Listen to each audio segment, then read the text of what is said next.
Yes sir, maraming salamat po sa pagpayag niyo po sa akin na ma-interview ko ngayon. Sa dinami-dami po namin yung napasaya, hindi lang sa isang barangay, kundi sa iba't ibang barangay. Pero hindi po natin nasasabi na lahat ng tao ay pare-parehas ng ugali, pare-parehas na nasayahan. Paano niyo po hinaharap yung mga tao na iba yung ugali? Sa social media, marami kami nakita mga feedback na hindi nasayahan sa mga ginawa namin.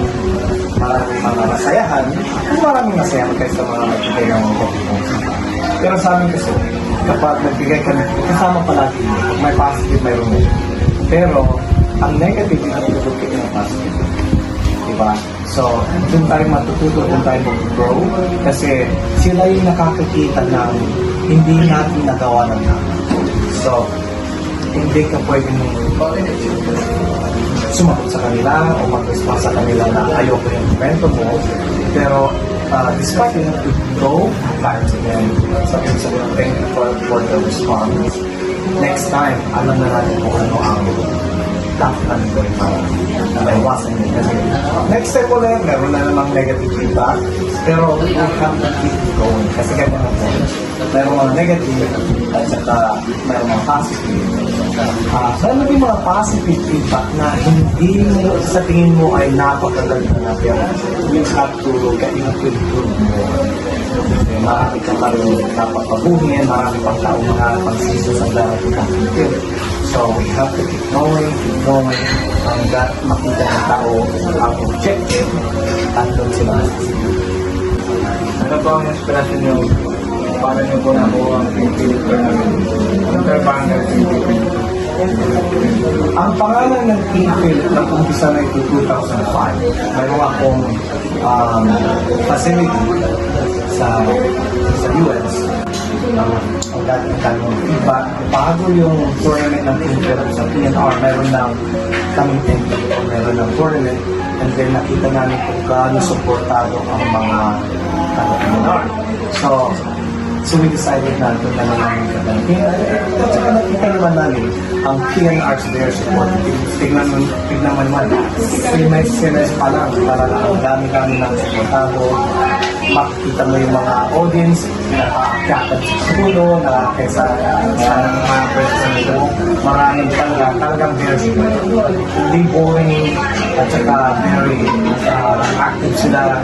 You know, at saka hindi lang yung sa time ng game, ang gandang mga feedback nila. Magandang, you know, you always hear good things about it na very thankful sila na doon ang pinili. Kaya hindi malayo na PNR will get season 2. At saka sir, pagkatapos ng second quarter, ay sa inyo ko lang po nakita na mayroon nagpapagaw ng t-shirt, mayroon nagpapagaw ng chocolate.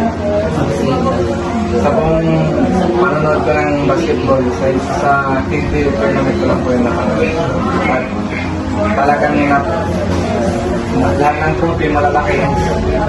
May mga picture print pa na sa inyo ko lang nakita. Kasi yung iba, hindi mo alam, kulang sa budget or tinitipid ang budget. Pero yung sa inyo, sa trophy pa lang, masasabi nyo na tinitipid kaya malaki ang nagastos. Magkano po yung estimated na nagastos nyo po sa season? Kailangan hindi naman sa kasi hindi kami isa fully fund. Hindi kami hanap ng sponsorship. So from food, coffee, entertainment, it's everything. Kaya umabot kami ng almost so trophy pa lang kasi it's more than close to 160 location kung sino mga kumakuha. Ang pinakamalaki trophy na nagawa para sa liga. Sabi sa amin 5 feet. Ang pinakamalaki. So gawin natin iba. Yeah.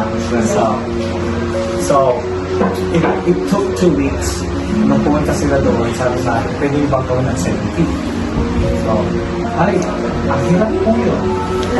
At saka sabi sa akin, ay, mahal po yung sir, hindi ano, baka hindi makayaran. Sabi sa akin.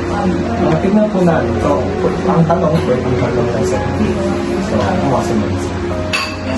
So, ang design ay hindi lang basta-basta yung design ng logo.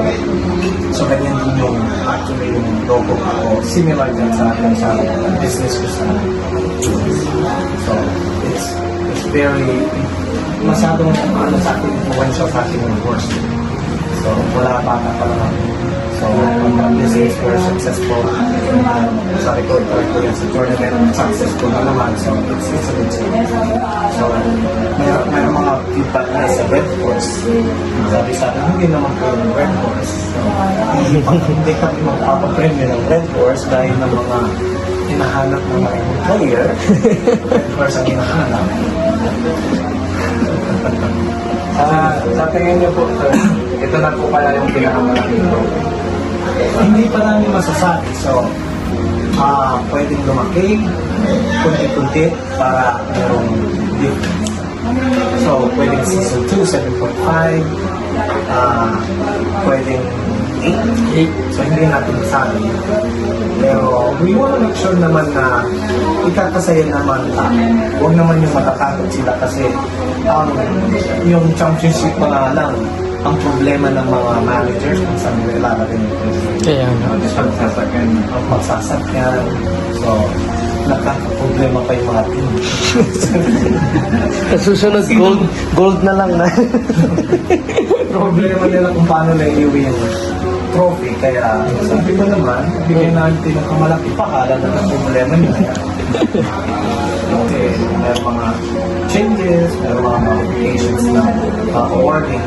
So, meron kami mga ginagawa. So, at the end of the day, kasi ang gusto namin, we would like to acknowledge yung mga tao na participate for the successful At sa inyo rin po, sa inyo lang din po nakita na kompleto talaga ang committee. Mayroon pang mga staff na tutulong kapag may nangyari. Kapag may hindi sumusunod sa bench, sa mga tao na siyempre sa sobrang dami ng tao hindi may iiwasan yung pasaway, lalagpas sila sa grade. Marami kayong kinuwang kasama na staff para maging maayos yung buong Tama. Kasi gaya yung nabanggit ko kanina is well planned. From kung anong mga gamit, mga staffing. Nag-survey kasi kami dahil na ano ang mga negative na-encounter ng mga nagpapalit ng nakaraan dahil na kulang sa staffing, kulang sa number of community. So, and demographic. So, pinag-usapan namin yung para maiwasan yung mga negative elemento o kaya yung mga hindi nagkakama. So, nalaman namin kami kung ilang tao ang kailangan para makaiwas dun sa para successful. Meron tayong good number ng battery para sa community.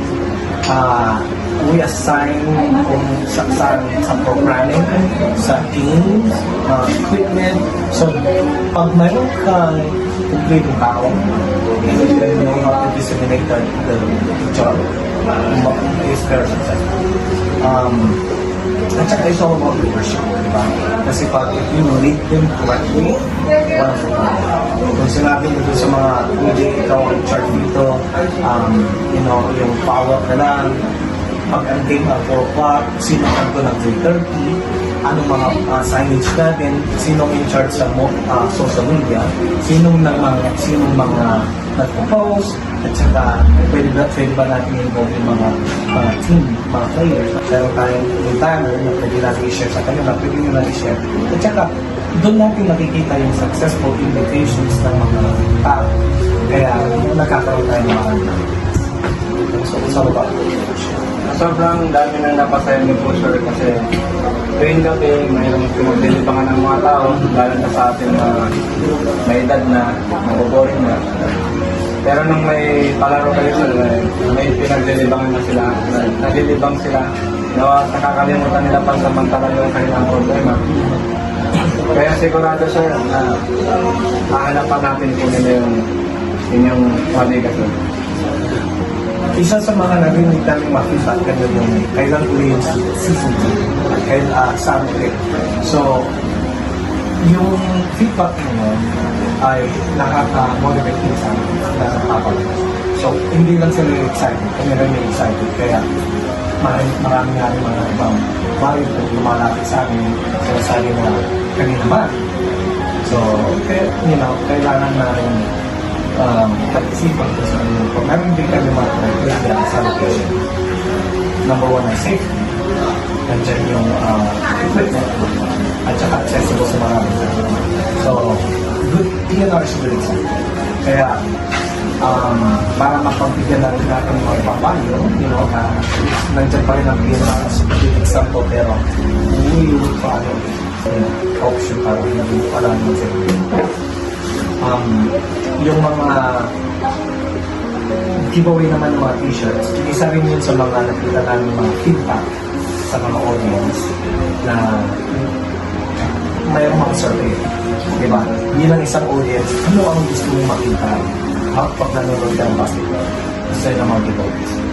Dahil na chocolate, candies, shirts, diba? Mga uniform. Isa po ako sa naka-donate Ikaw na ang nakarating. Kaya pala nawala ng isa. habang nagbibideo po ako, sakto yung isa sa Tama ba? Kaya, at saka hindi lang yun kung nakuha mo yung t-shirt. We recognize din yung mga tao na nakakuha yun. So, dahil proud silang sinuot yung t-shirt, natin namin. So, nagpapaganda naman ng preview sa kanila. Sa kanila para makita namin sa kanila how important it is. Yes, hindi ordinary yung t-shirts na maganda ulit. hindi naman. Maganda. Mura lang naman. Kailan po ulit kaya ang season sa to? November 2023. So mayroong open ng starting end of September siguro or mid of October. Mayroon ng open invitation. So through social media at saka meron pa mga propose ng mga invitations. So ang target ay 13 at least. Ang tawag na yun ay all-star. So per season ay mga interparament. Ito naman is para may opportunity ng mga ibang location, ng mga project company o school na maggawa ng sarili. So next season, after season 2, maging season 3, bakit naman tayo sa interparament. Siguradong maraming nag-aabang din sir at isa na po ako dyan. Dati, nagka-out ko sa trabaho, tulog agad, pero nung meron ng basketball, malaki rin po ang naitulong sa akin bilang isang small YouTubers. Marami pong lumagdag sa akin na subscribers simula po nang meron paliga. Meron po kayong paliga. At malaking tulong po sa akin dahil nakilala ko po kayo sir. Salamat din. Kasi alam mo, nung kasagsagan ng tournament, nakikita ko yung mga post mo. So, nung pinakilala ko yung sa akin, meron tayong local vlogger, sabi ko, namin, gusto ko sana siya ang mag-continue ng pangyay. Kaya, we're very lucky, hindi lang yung side, pero kami rin ang nakapalito. We're very lucky na nandiyan yung support mo. Kasi yung mga pinupo mo, you're very support. Makikita namin kung paano mo kino-cover voluntarily, post mo, ang daming mag-likes, ang daming mag-share. So, it's a good opportunity for us na we work with you together. Sa sana in season 2, yours still. Awang sagot sa mga dalangin.